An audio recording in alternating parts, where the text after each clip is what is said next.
कहानी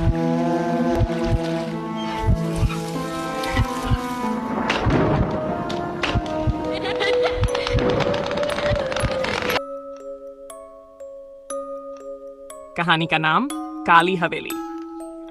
राम और संजय बचपन के दोस्त थे। दोनों हमेशा नई जगहों की खोज में रहते थे।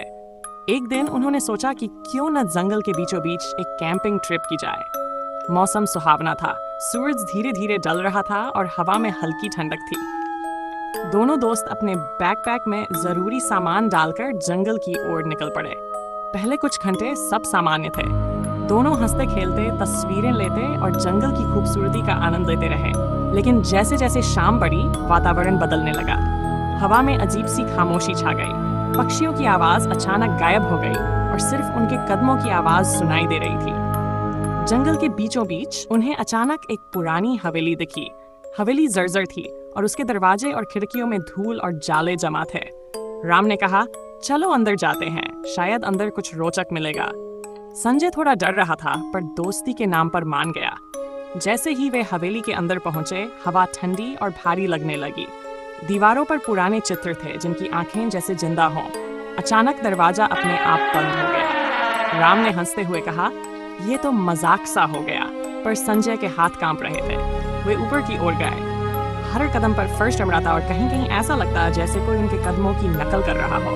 तभी उन्होंने ऊपर से हल्की फुसफुसाहट सुनी। राम ने कहा, शायद बस हवा का असर है, पर उनकी धड़कन तेज हो गई। अचानक हवेली की दीवारों से अचानक से खून जैसे दाग उभरने लगे। खिड़कियों से अजीब सी छायाएं आती और हवा में चीख जैसी आवाज गूंजने लगी। संजय ने कहा, राम, हमें तुरंत यहाँ से निकलना होगा। लेकिन जैसे ही वे दौड़े, सीढ़ियां अपने आप टूटने लगीं और उन्हें फर्श पर गिरा दिया। तभी एक ठंडी और गहरी आवाज गूंजी, तुम यहाँ क्यों आए?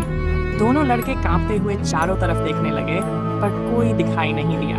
अचानक एक लंबा काला साया उनके सामने प्रकट हुआ, जिसकी आंखें लाल चमक रही थी। राम ने चिल्लाया, पर आवाज उनके गले में फंस गई।